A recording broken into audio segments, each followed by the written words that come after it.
Let's lead the way. Let's lead the way. And light the future.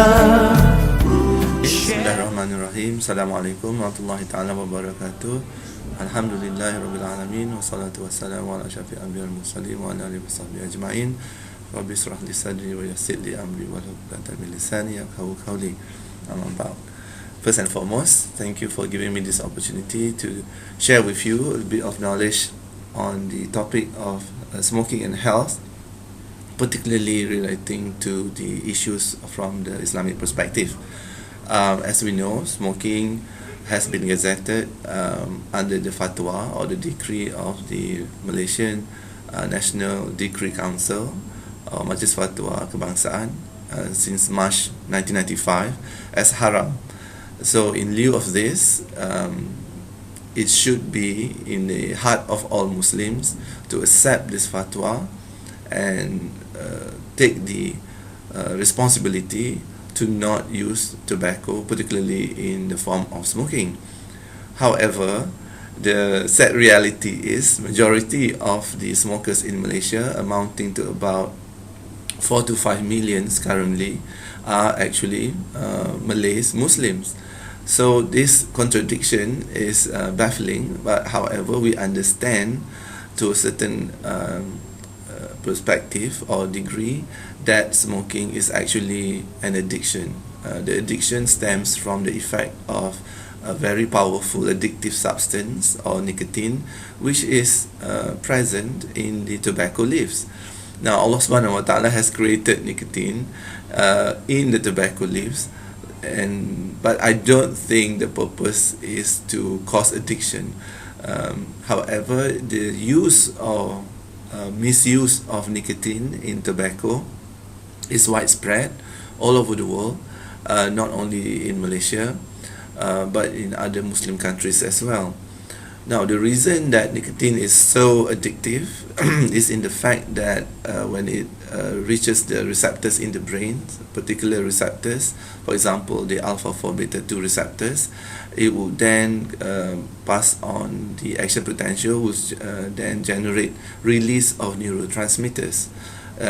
This action is very fast, within about 10 to 15 seconds upon the puffing of a cigarette, which then evokes many pleasurable effects. For example, pleasure is related to the release of dopamine. There's also release of tension or stress or anxiety, and there's also improvement in mood and concentration, ability to think or memorize and whatnot. Which begs the question, why are we not using nicotine for all these supposedly beneficial purposes? Now, the reason that we people who don't smoke or don't use nicotine for these purposes would tell you because with such a substance, it is short-lived, and then upon not using it, upon the reduction of the level of nicotine in the brain or in the plasma level, the reverse effects would occur, and this is what we term as withdrawal effects. And withdrawal effects can be severe. For example, if before the effect of nicotine is causing pleasure, so they would have displeasure, or everything would be unpleasant for a while, and then they would not be able to concentrate, they would be irritable, they would have many of the reverse effects that were experienced initially. When they are not using it, they would crave to use nicotine, and therefore the cycle or the vicious cycle of using nicotine, having pleasure, not using nicotine, then they would have displeasure or withdrawal, would continue on and on. So some would be lifelong users, and some fortunately would quit before they are killed by tobacco, because studies have shown that half of the chronic users of tobacco, smokers particularly, would die prematurely. So this is very significant, and as Muslims we know we are not allowed to harm ourselves. We are not supposed to kill ourselves, whether in a rapid fashion or in a slow, insidious manner over the years. Because if you use tobacco, people don't take few puffs and die. That's the irony of it, yeah, because they would be continuing smoking for many years.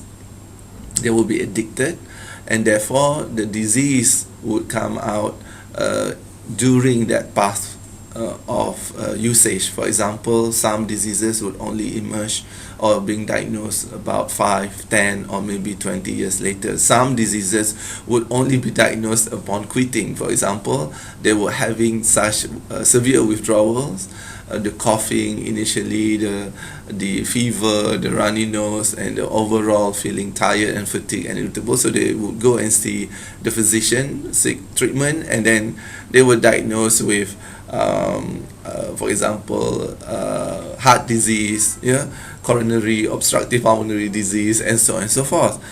And still, alhamdulillah, they are diagnosed, yeah, and then proper management can be taken, inshallah, to circumvent further deterioration of the person's health. Unfortunately, some people, according to studies done by my colleague, Dr. Salihuddin, he estimated about 10,000 Malaysians quit every year. However, they quit by dying. So this is actually a very sad point, because we lose the human resources. We lose the manpower or woman power, what you want to call it. People who are important to the country, people who are, as I've said, majority are Muslims, so they are being killed off, yeah? They are diseased, and we know as Muslims we have our roles and responsibilities. The body, the health that's given is a ni'mah, so we have to take care of it, and we have to be appreciative of what Allah has given us. But if we, on the other hand, are harming ourselves, whether initially you would say on purpose, or now because you are addicted or dependent, so it's no longer within your control, it's beyond your control, it's out of your control. So whatever reason given, my appeal to you, especially as if there anybody out there who are listening or watching this video who are smokers, please, if you are Muslim, first and foremost, you must not smoke or use tobacco.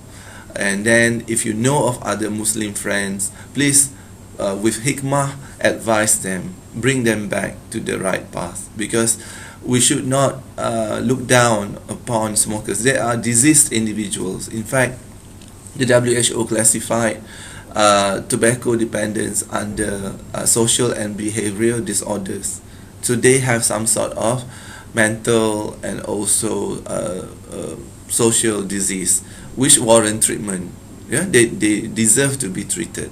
So I hope this short sharing is beneficial, inshallah, and everything that's good is all from Allah subhanahu wa ta'ala. And please forgive me for anything that is bad or wrong in this sharing session. Shukran jazilan. Assalamualaikum warahmatullahi ta'ala wabarakatuh. Merging faith and knowledge with the Khalifa, we will fulfill the Amal.